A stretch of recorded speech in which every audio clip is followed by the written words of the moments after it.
In the celebration of the Divine Office, the first office of the day begins with what's called an invitatory psalm.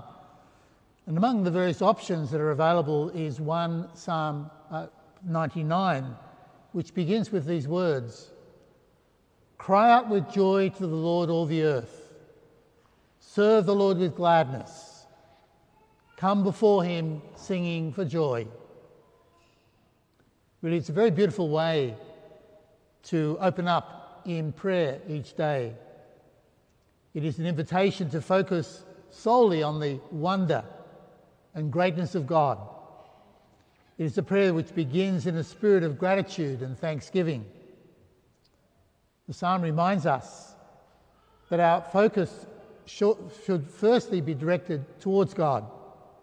As we lift up our hearts in prayer, we contemplate the mercy and love of God in simple awe of who God is. So our spirits are lifted beyond our immediate concerns. Indeed, we forget our own anxieties and worries as we look towards the greatness and beauty of God himself. Indeed, these same attitudes are the ones that we can have every time we come to Mass. So the Mass commences with the opening hymn, praising God. At the beginning of the Mass, we sing, as we did today, beautifully, the Gloria, recognising the wonder of God.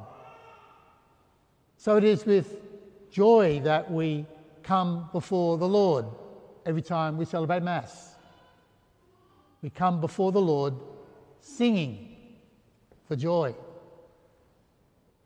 And so it is that joy floods our hearts, and we commence our participation in the sacred liturgy in this spirit.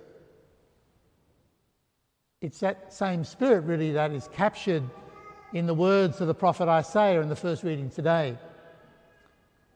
He firstly encourages all faint hearts to have courage and to let go of their fears.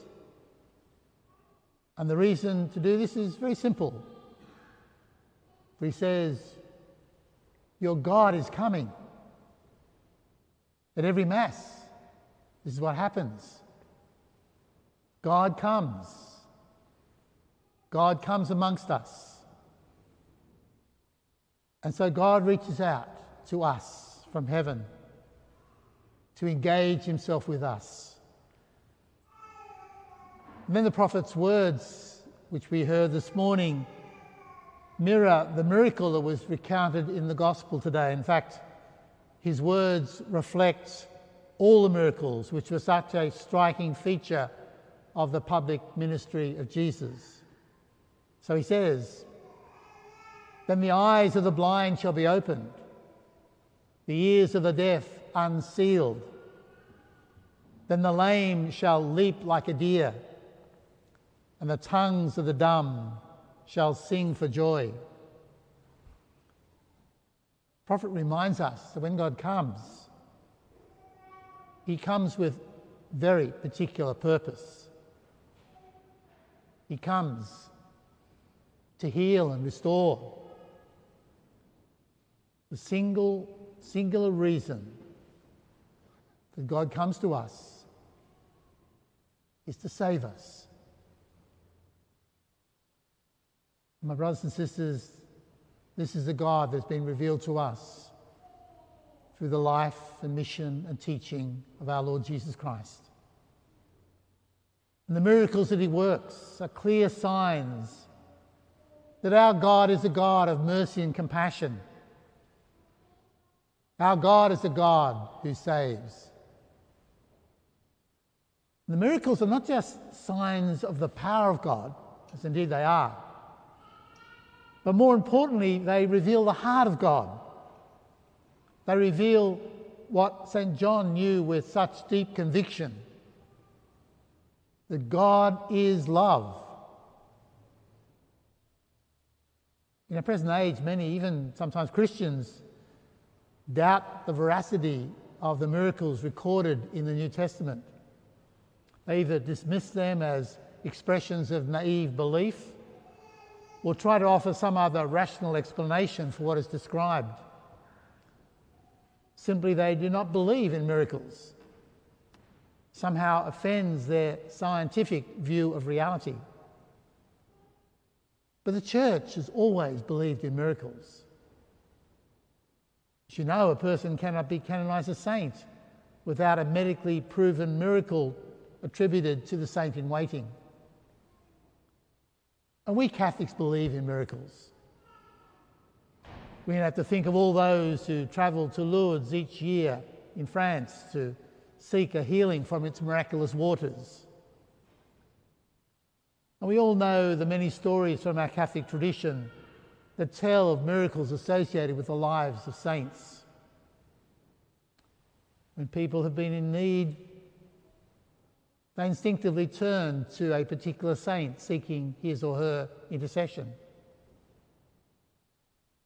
And they experience their prayers being heard. St. John speaks of miracles as signs. He records just 7 miracles in his Gospel, but presents them in some detail and then provides a body of teaching following the account of the miracle. When he records his first miracle, changing water into wine at the wedding feast of Cana,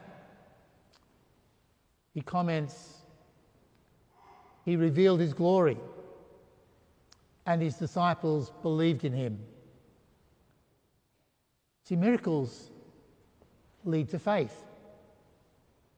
And a person's faith is strengthened when they experience a miracle, be it great or small.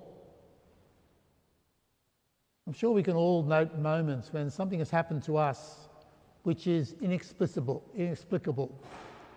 We sense the hand of God in what has happened to us. For a person of faith, this is indeed a sign of God's love and personal intervention to assist us in our time of need. So it is for this reason that when we gather as a Christian community, we indeed gather before our God to offer him praise and worship and thanksgiving with a spirit of joy and gratitude in our hearts. So let us allow those words of the psalmist from Psalm 99 to stir our hearts as we celebrate Mass today.